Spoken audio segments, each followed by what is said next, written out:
My son's new tutor suggested doubling their sessions. She said he was falling behind. His grades kept dropping anyway. I installed a recording app on his tablet. What I heard in those sessions made me call the police that same night. The recording was 11 minutes and 43 seconds long. I listened to the first 2 minutes standing in my kitchen with a beer halfway to my mouth. By minute 4, the bottle was on the counter, untouched, and my hands were gripping the edge of the granite so hard my knuckles had gone white. By minute 7, I was sitting on the floor with my back against the refrigerator, tears running down my face, unable to breathe properly. By minute 11, I was dialing 911 with fingers that wouldn't stop trembling, whispering into the phone because my son was asleep upstairs, and I didn't want him to hear what I'd just heard playing back through his own tablet. The dispatcher asked me what my emergency was. I opened my mouth 3 times before words came out. "Someone is hurting my son," I finally said. My voice sounded like it belonged to someone else, thin and fractured and stripped of everything that made me sound like a father who had things under control. Because I didn't. I hadn't for months. And the worst part, the part that would keep me awake for the next 300 nights, was that I'd invited the person doing it directly into my home and thanked her for showing up on time. My name is Graham Aldridge. I'm 41 years old. I work as a civil engineer for a mid-sized infrastructure firm in Charlotte, North Carolina. I design stormwater management systems, which is exactly as boring as it sounds. But it pays well and it's steady, and it let me buy a 3-bedroom house in the Dilworth neighborhood when my son Nolan was 2. Nolan is 9 now, 4th grade at Sedgefield Elementary. He's small for his age, sandy brown hair that falls in his eyes no matter how many times I brush it back, a gap between his front teeth that the dentist says will close on its own, and a laugh that sounds like it comes from somewhere deeper than a kid his size should be able to produce. He loves dinosaurs, Minecraft, and building elaborate marble runs out of cardboard tubes and tape. He's the kind of kid who asks questions that make you stop and think, like why do ambulances have mirrors that spell backwards? Or if gravity pulls everything down, how do trees know to grow up? His mother, Justine, and I divorced when he was 5. Joint custody.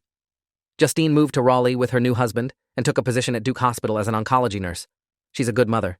We co-parent well enough, alternating weeks, splitting holidays. When Nolan is with me, it's just the 2 of us in that 3-bedroom house with too many rooms and not enough noise. I do my best. But single fatherhood has a way of making you feel like you're always one step behind the emergency you haven't seen yet. Nolan started struggling in school at the beginning of his 4th grade year, right around September. His teacher, Mrs. Adebayo, sent home a progress report in the 3rd week that made my stomach clench. She was a kind woman, late 50s, silver-streaked hair always pulled into a bun, 28 years in elementary education. She'd taught half the kids in Dilworth at one point or another. Her note was careful, but direct. "Nolan is having difficulty with reading comprehension and math fundamentals," she wrote. "He seems distracted in class, reluctant to participate. I'd like to schedule a conference at your earliest convenience." I called Justine that night and we talked it through. "Maybe it's the transition between houses," she said. "He's been quieter with me too." We agreed to monitor it. I sat with Nolan every evening and worked through his homework with him. He tried hard. I could see him trying. But the numbers swam on the page and the reading passages seemed to drain the light out of his eyes.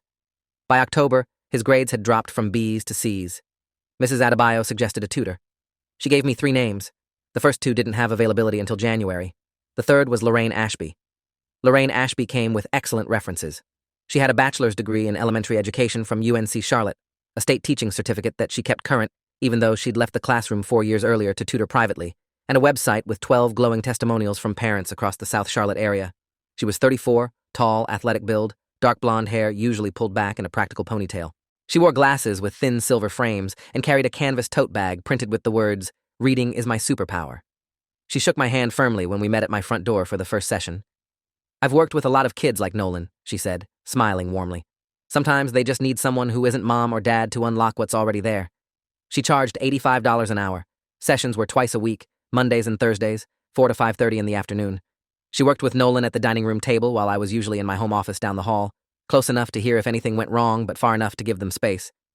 The first few weeks seemed promising. Nolan came out of sessions looking lighter, even smiling sometimes. "She's nice, Dad," he told me after the 3rd session. "She doesn't yell when I get stuff wrong." That comment broke my heart a little because it meant someone, somewhere, had yelled at him for getting stuff wrong before. I made a mental note to talk to Mrs. Adebayo about classroom dynamics. By the end of November, though, something shifted. Nolan's grades didn't improve. They got worse. His reading comprehension scores dropped to the bottom quartile on the school's benchmark assessment. His math facts accuracy, which had been at 78% in September, fell to 51%. Mrs. Adebayo called me on a Friday afternoon, her voice careful but concerned. "I don't want to alarm you, Mr. Aldridge, but Nolan seems more withdrawn than before the tutoring began. He's not raising his hand at all anymore. He put his head down during independent reading yesterday and wouldn't look up for 20 minutes. I hung up and sat in my car in the office parking lot for 15 minutes, staring at nothing. That night, I asked Nolan how tutoring was going. He was sitting on his bed in his dinosaur pajamas, arranging plastic Triceratops figures in a line on his nightstand. Fine, he said without looking up. Is Lorraine helping? Do you feel like you're learning? He shrugged. I guess. You can tell me if something's wrong, buddy. You know that, right? He looked up at me then, and something flickered across his face, something quick and complicated that I couldn't read. His mouth opened slightly, then closed. Nothing's wrong, Dad. He went back to the Triceratops. I kissed his forehead and turned off the light. But I lay awake until 2 a.m, replaying that flicker across his face, trying to decode it. Something was wrong. I could feel it the way you feel a change in air pressure before a storm, not visible yet, but present and gathering force. In December, Lorraine suggested doubling the sessions, 4 times a week instead of 2, Mondays, Wednesdays, Thursdays, and Saturdays. He's further behind than I initially assessed, she told me in my kitchen while Nolan was in his room. The gaps in his foundational skills are significant. If we don't address them aggressively now, he'll fall further behind in 5th grade, and the gap becomes exponential. More sessions means more cost, obviously, but I genuinely believe this is what he needs. I looked at her standing there in my kitchen with her canvas tote and her concerned expression and her state teaching certificate, and I felt grateful. This woman cared about my son's education enough to suggest more work for herself. I agreed immediately. $340 a week. I told myself it was worth it. Justine agreed to split the cost. Whatever he needs, she said on the phone. But Graham, something's off. He doesn't want to talk about school at all when he's here. He used to tell me everything.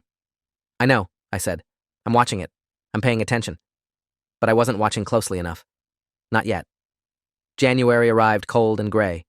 The extra sessions had been running for 3 weeks, and Nolan was getting worse across every measurable dimension. His grades continued to slide. His appetite decreased. He started having nightmares, waking up at 1 or 2 a.m, crying about things he couldn't or wouldn't describe. Bad dreams, he'd say when I rushed in, pulling his blankets up to his chin. Just bad dreams, Daddy. The word Daddy instead of Dad sent ice water through my veins because he hadn't called me that since he was 6. He started biting his fingernails until they bled. He stopped asking to have friends over on weekends. He stopped building marble runs. The cardboard tubes and tape sat untouched in the corner of his room, gathering dust. One Saturday morning in mid-January, I walked past the dining room during a session and heard Lorraine's voice, low and sharp, a tone I'd never heard from her before. We talked about this, Nolan. You know the rules. I stopped in the hallway, listening. Nolan's voice came back small, barely a whisper. I don't want to. You don't get to decide that. We've been over this. Are you going to make me disappointed again? Silence from Nolan. Good. Now focus. I stood in the hallway for 30 seconds, heart hammering. Then I told myself I'd misheard it, misinterpreted it. She was being firm, not cruel. Tutors had to set boundaries. Kids needed structure. I walked back to my office and stared at my computer screen without seeing it. That night, Nolan threw up his dinner, and I held him over the toilet, rubbing his back, telling him it was okay. When he was done, he looked up at me with red-rimmed eyes and said something that didn't make sense at the time. Am I bad, Dad? What? You're not bad, buddy. Why would you say that? Because she says I am. Who says you're bad? He went quiet, stared at the bathroom tile. Nobody. I imagined it. He went to bed. I sat on the bathroom floor and pressed my palms against my eyes until I saw stars. She says I am. She. The next morning I called Lorraine. Just checking in, I said, keeping my voice casual, friendly. How do you think the extra sessions are going? Really well, she said brightly. Nolan's making progress. It's slow, but that's normal for kids with his learning profile. The gaps didn't form overnight, and they won't close overnight either. Has he said anything about not wanting to come? Oh, she laughed softly. Every kid resists sometimes. That's actually a sign that we're pushing into areas where real growth happens. Discomfort is part of learning, Graham. I wanted to believe her. I tried to believe her. She had a degree and a teaching certificate and 12 testimonials from satisfied parents and a website with a professional headshot and a canvas tote bag that said reading was her superpower. She was the expert, and I was just a father who designed drainage systems and couldn't figure out why his kid was falling apart. But that night, lying in bed at midnight, I made a decision. I picked up my phone and downloaded an app called Parent Shield. It was a monitoring application designed for children's devices, tablets, and phones that allowed parents to remotely activate audio recording during specified time periods. It cost $14.99 a month. I logged into Nolan's tablet remotely, a Samsung Galaxy Tab that I'd bought him for his 8th birthday, installed the app, hid it in a nested folder, and set it to record audio from 4 p.m. to 6 p.m. every day that Lorraine was scheduled to come. I told myself I was overreacting. I told myself I'd listen to one session, hear nothing but normal tutoring, and feel embarrassed about my paranoia. I told myself this would put my mind at ease, and I'd delete the app and never think about it again. The first recording was from a Thursday. Lorraine arrived at 4:02. I heard the front door, her greeting, Nolan's small hello. For the first 20 minutes, it sounded normal. Lorraine walked him through a reading passage about the water cycle. She was patient, methodical, professional. I almost stopped listening. Then the tone changed. At the 23-minute mark, Lorraine's voice dropped to that low, sharp register I'd heard through the hallway wall. Nolan, put the pencil down. Look at me. Are you listening? I'm listening. No, you're not. You're thinking about something else. I can tell because your eyes go somewhere else when you stop paying attention. Do you know what happens to kids who don't pay attention? Silence from Nolan. They fail. They get held back.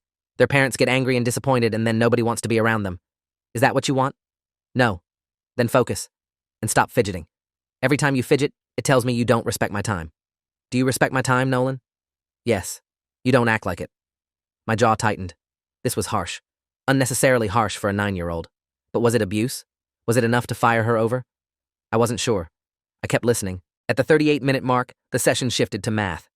Nolan got a problem wrong, a basic multiplication question, and Lorraine's response made my stomach drop. Again?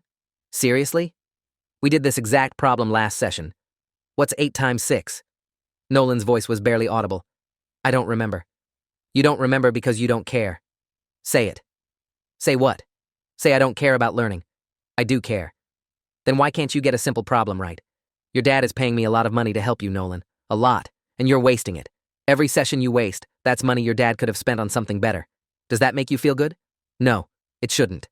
Now, 8 times 6. 48. Finally. Was that so hard? Try not to embarrass yourself next time. I paused the recording and stood up from my desk. My hands were shaking. Not from fear, but from anger, pure and volcanic and building behind my ribs like pressure in a sealed pipe. This woman was systematically destroying my son's self-worth. She was teaching him that he was stupid, worthless, a burden, a waste of money. Every session, 4 times a week, she was pouring poison into his ears while I sat 50 feet away in my office, thinking she was helping him. But I needed more. One recording of harsh words might not be enough. I needed a pattern, and I needed to understand if this was the worst of it or just the surface of something deeper. I recorded 3 more sessions over the following week and a half. Each one was worse than the last. On the following Monday, Lorraine spent 15 minutes berating Nolan for misspelling the word February on a practice worksheet. She made him write it 30 times while she sat beside him, commenting on each attempt. Wrong again. Your handwriting is terrible. No wonder your teacher thinks you're stupid. She doesn't think I'm stupid. Trust me, Nolan. Adults talk about kids like you. They feel sorry for you. Your dad? He tells me how worried he is, how disappointed. My blood went cold. I had never, not once, used the word disappointed about Nolan in any conversation with anyone. She was fabricating my words, putting them in my mouth, and using them as weapons against my child. She was making him believe his own father thought he was a failure. That Wednesday, the recording captured something that changed everything. At the 51-minute mark, after a reading comprehension exercise, Lorraine told Nolan to close his workbook. I want to talk about something else now, she said. Her voice had shifted to something softer but wrong, intimate in a way that made the hair on my arms stand up. Nolan, you know I care about you, right? Yeah. More than your teacher does. More than most people. I'm the only one who's honest with you about how much work you need to do. Your parents just tell you everything's fine because they don't want to deal with your problems. But I deal with them. Every session. Because I actually care. Okay? And because I care, I need you to do something for me. What? I need you to not tell your dad about our conversations. Why? Because your dad wouldn't understand. He'd get confused and think I was being mean, but I'm not being mean. I'm being real with you. Adults don't always understand how real teaching works. If you tell him what we talk about, he'll fire me, and then you'll have nobody who actually cares enough to push you. Do you want that? No. So our sessions are private. What happens here stays between us. Okay? Okay. Good boy. That's the Nolan I like. The recording continued for another 38 minutes. More math drills, more degradation wrapped in the language of care, more small cruelties delivered with the precision of someone who'd done this before, many times, to other children. I sat in my office with the door closed and my head in my hands and cried. Not loud, heaving sobs. Quiet, suffocating tears that burned my eyes and tasted like salt and failure. My son had been asking for help in every way a 9-year-old knows how. The nightmares, the nail-biting, the withdrawn silence, the vomiting, the question, am I bad, Dad? And I'd missed it. I'd paid this woman $340 a week to psychologically torture my child, and I'd thanked her for her dedication. I called Justine first. It was 9:15 at night. Nolan was asleep. I sat in my car in the garage with the engine off and the door closed and told her everything. She didn't speak for a long time.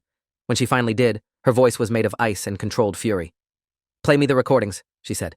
I played her the worst segments through the phone. 3 minutes. That's all she could take. I'm driving to Charlotte tonight, she said. No. Listen to me. If you show up tonight, Lorraine will know something changed. She'll cover her tracks, or she'll disappear, or she'll contact the other families she works with and warn them. We need to do this right. For Nolan, and for every other kid she's done this to. Because Justine, she's done this before. This isn't amateur cruelty. This is practiced, systematic, and refined over years of access to vulnerable children behind closed doors while their parents sit in the next room trusting her. Justine was quiet. Then, what do? We call the police. Tonight. And tomorrow I call a lawyer. I dialed 911 at 10:08 p.m. from my car. The dispatcher routed me to the Charlotte-Mecklenburg Police Department's Special Victims Unit. A detective called me back at 10:41. His name was Raymond Okafor, and he spoke with the measured calm of someone who'd heard terrible things so many times that the skill of remaining steady had become reflexive. He'd been with the SVU for 13 years, previously worked domestic violence cases in Atlanta, transferred to Charlotte in 2019. He asked me to describe what I'd heard. I played him segments of the recordings over the phone, the same way I'd played them for Justine. He listened without interrupting. When I finished, he was quiet for 8 seconds.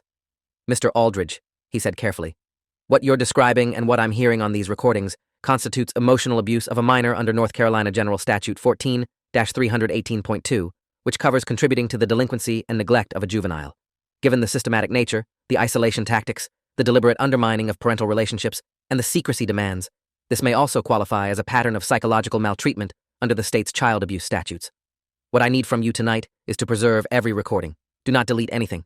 Do not confront Ms. Ashby. Do not alter Nolan's tablet in any way. Can you bring the tablet and your phone to our office tomorrow morning at 8? Yes. Good. I'm also going to need contact information for every family listed on her website. If she's doing this to your son, Detective Okafor paused, she's doing it to others. I didn't sleep that night. At 6:15 in the morning, I was sitting at my kitchen table when Nolan came downstairs for breakfast. He was wearing his dinosaur pajamas with the hole in the left knee. His hair was sticking up on one side. He looked so small. He climbed onto his chair and poured himself a bowl of cereal, Frosted Mini Wheats, the same brand he'd eaten every morning since he was 6. Dad? Yeah, buddy. Is Lorraine coming today? My throat closed. I forced it open. Not today. How come? She's busy.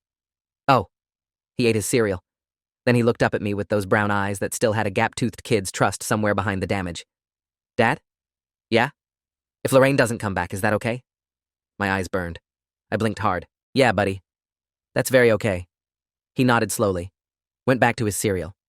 Okay, he said quietly, and something in his small shoulders loosened, just a fraction of an inch, as though a weight he'd been carrying had shifted slightly, not gone, but acknowledged for the first time.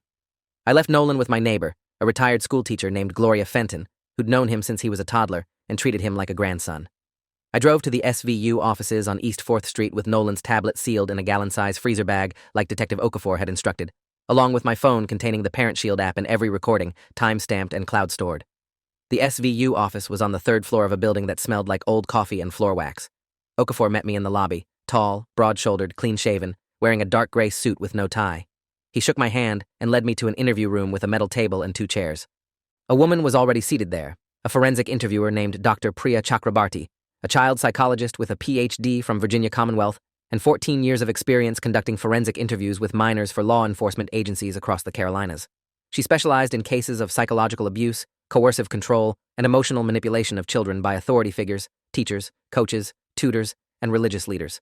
We need to talk about what Nolan may have experienced beyond what the recordings capture, Dr. Chakrabarti said gently. Children who are subjected to this kind of systematic emotional abuse often don't disclose the full extent of what happened because the abuser has conditioned them to believe that silence is safety. Lorraine told him not to tell me, I said. She told him I wouldn't understand, that I'd fire her, and then he'd have nobody who cared about him. Dr. Chakrabarti nodded slowly, her expression clinical but not cold. That's a classic isolation tactic. She positioned herself as his only advocate, then used that perceived bond to control his behavior and silence. She manufactured dependency.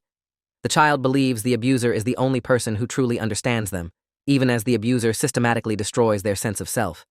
It creates a psychological trap. The more the child suffers, the more they believe they need the abuser to survive the suffering. Detective Okafor played the recordings through a speaker on the table, all 4 sessions, every minute. Dr. Chakrabarti took notes on a yellow legal pad, occasionally pausing to rewind specific segments. She flagged 6 distinct patterns across the recordings. First, identity erosion, repeated statements designed to make Nolan internalize failure as a permanent character trait rather than a temporary struggle. Second, parental alienation, fabricating my words to undermine Nolan's trust in me. Third, isolation conditioning, demanding secrecy under the threat of losing her supposed care. Fourth, shame cycling, alternating between harsh criticism and brief moments of warmth to create emotional dependency. Fifth, competence sabotage, deliberately choosing material too difficult for his level to guarantee failure and reinforce the narrative that he needed her. Sixth, gaslighting, telling him his perceptions were wrong and that her cruelty was actually love. This is not incidental, Dr. Chakrabarty said, setting down her pen. This is a methodology. She's done this before, probably many times. The control is too sophisticated for a first offense. Detective Okafor obtained Lorraine Ashby's full background that afternoon.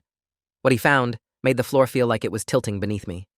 Lorraine had worked as a classroom teacher at 2 different elementary schools in the Charlotte area before leaving to tutor privately. She left her first school, Oaklawn Elementary, in 2018 after 3 years. The official reason was voluntary resignation.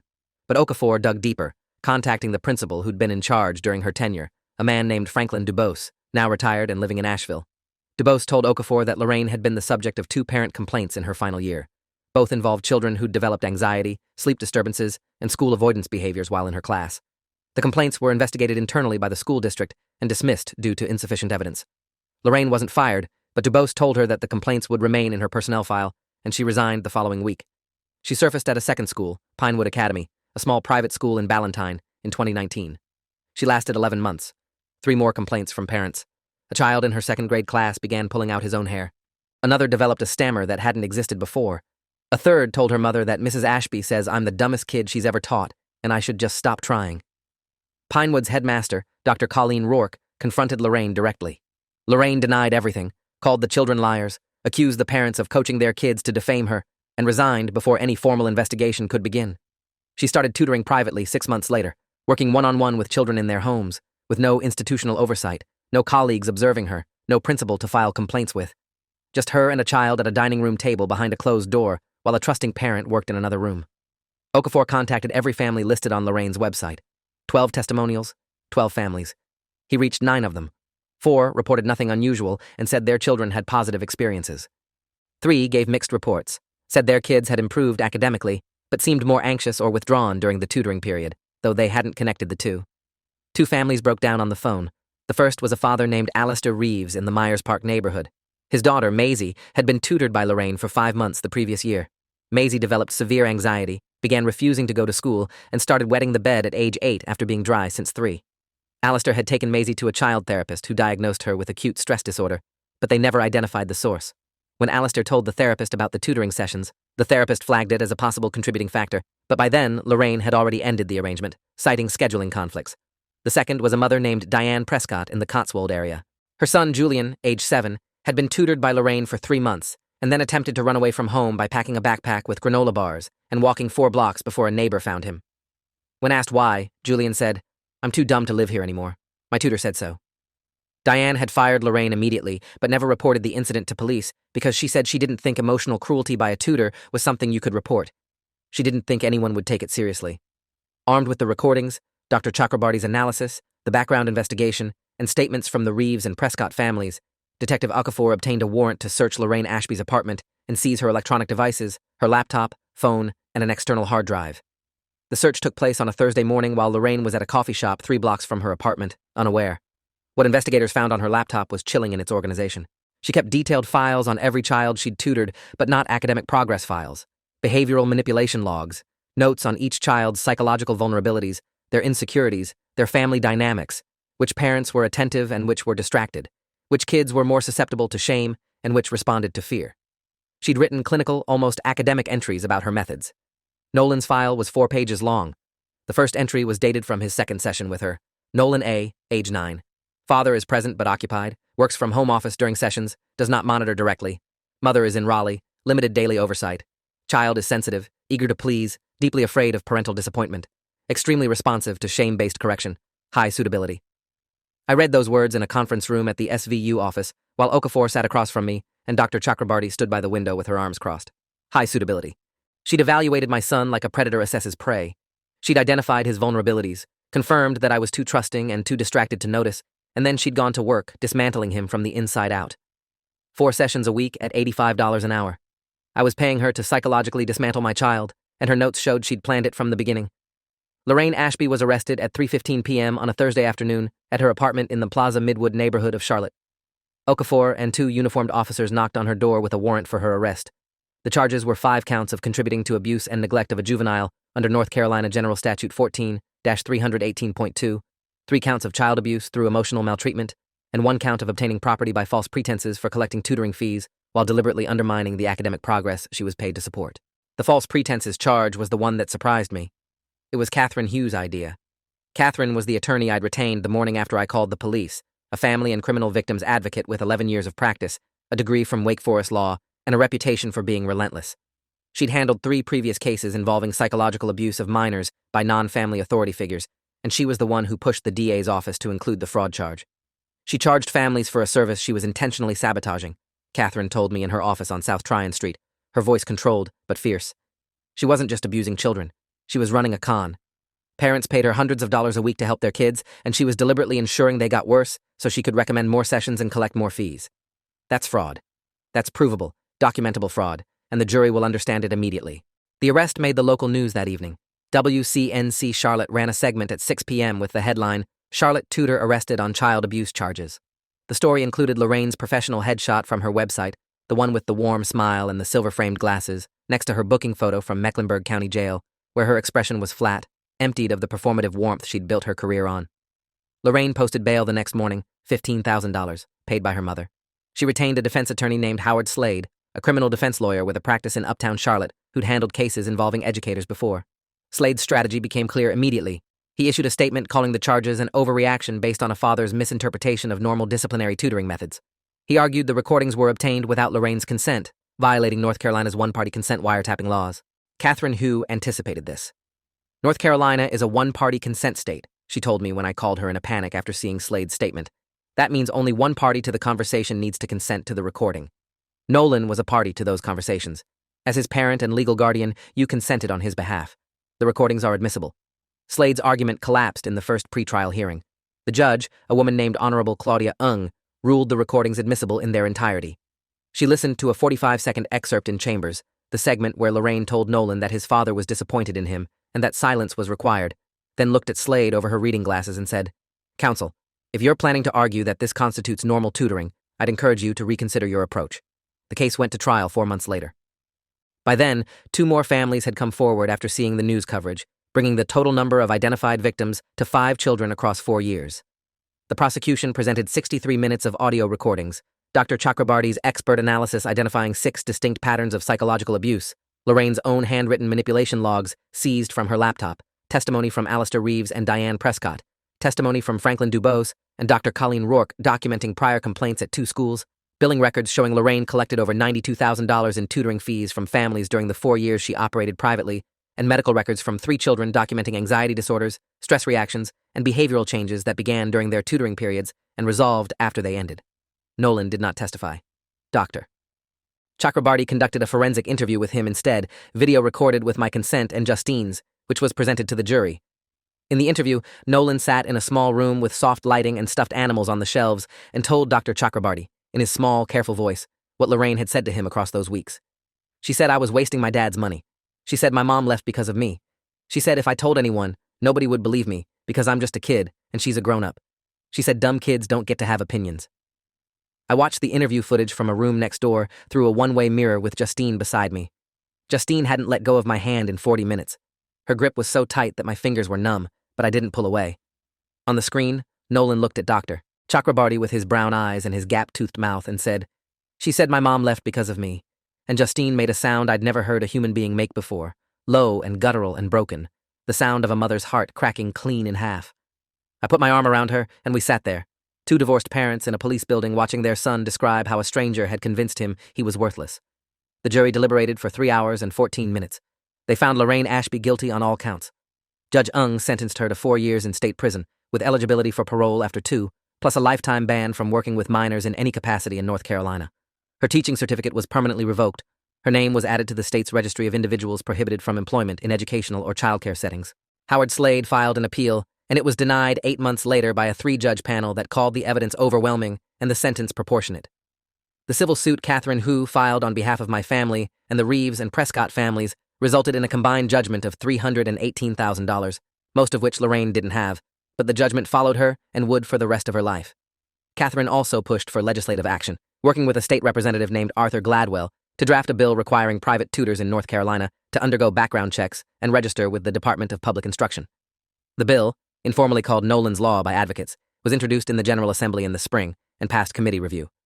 As of the time I'm telling this story, it hadn't been voted on yet, but Catherine told me it had strong bipartisan support. Nolan started therapy 3 days after Lorraine's arrest. His therapist was a child psychologist named Dr. Amara Osei, a warm, patient woman in her mid-40s who specialized in recovery from emotional abuse in school-age children. She had a small office in the South Park area of Charlotte with beanbag chairs and a sand tray and shelves full of art supplies. Nolan went twice a week for the first 3 months, then once a week after that. Progress was slow and uneven and sometimes heartbreaking. There were setbacks, weeks where the nightmares returned, where he flinched when an adult raised their voice, where he told Dr. Osei that he still heard Lorraine's voice in his head when he got an answer wrong on a test. But there were breakthroughs too, small ones at first, then larger. He started building marble runs again in February. He raised his hand in class for the first time in months on a Wednesday in March, and Mrs. Adebayo emailed me about it with 3 exclamation points. He told a joke at dinner one night, a terrible pun about dinosaurs that made no sense, and laughed so hard at his own joke that milk came out of his nose, and I sat across from him laughing and crying simultaneously and pretending it was the milk that made my eyes water. In April, Nolan came home from school with a reading comprehension test scored at 86%. He put it on the refrigerator himself, held there with a magnet shaped like a triceratops.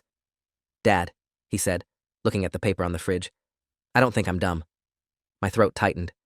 "You never were, buddy." "I know. But I had to figure that out by myself." She took that away from me, and I had to find it again. 9-year-olds shouldn't have to find themselves again. They shouldn't have to rebuild what an adult deliberately destroyed. They shouldn't have to sit in a therapist's office and learn that the voice in their head telling them they're worthless isn't their own voice, but a weapon someone planted there on purpose. No child should have to recover from an experience that happened in their own dining room while their father sat 50 feet away, trusting the person who was hurting them. I think about that distance constantly, 50 feet, the length of my hallway, the space between my office and the dining room table where Lorraine sat beside my son and whispered poison into his ears 4 days a week. 50 feet and a closed door, and the sound of my keyboard clicking while I designed drainage systems and assumed that the professional I'd hired to help my child was doing exactly that. I think about the 12 testimonials on her website and the parents who wrote them, some of whom had no idea what had happened to their children, and some of whom noticed the damage but never connected it to the smiling woman with the canvas tote bag and the silver-framed glasses. I think about Maisie Reeves wetting the bed at 8 years old, and Julian Prescott packing a backpack with granola bars because his tutor told him he was too dumb to live in his own house. I think about the system that let Lorraine resign from 2 schools without consequence and set up shop in private homes where no one was watching. Nolan is 10 now. He's in 5th grade. His grades are solid B's with an occasional A in science, which is his favorite subject. He built a model volcano for the science fair last month, the baking soda and vinegar kind, and it erupted beautifully, red foam everywhere, and he stood beside it grinning with that gap-toothed smile, while Justine and I took approximately 200 photographs. He still sees Dr. Osei every other week. He still has moments where the shadow crosses his face, and I know he's hearing that voice. But the moments are shorter now, further apart, less powerful. The marble runs are back, more elaborate than ever, spanning his entire bedroom floor, and when the marble reaches the bottom and lands in the cup he's set up as a target, he throws his arms up like he just scored the winning goal of a championship game. She told him nobody believed in him. She told him his parents were disappointed and his teacher thought he was stupid and he was wasting everyone's time and money. She told him to keep it secret because no one would listen to a kid. She was wrong about all of it, every single word. And now she has 4 years behind bars to think about the 9-year-old boy who she said was too dumb to matter, the one who put his reading test on the refrigerator and held it there with a triceratops magnet and said, "I had to find it again." He found it. And she lost everything. Thanks for watching till the end. Make sure to subscribe and like to not miss the next story.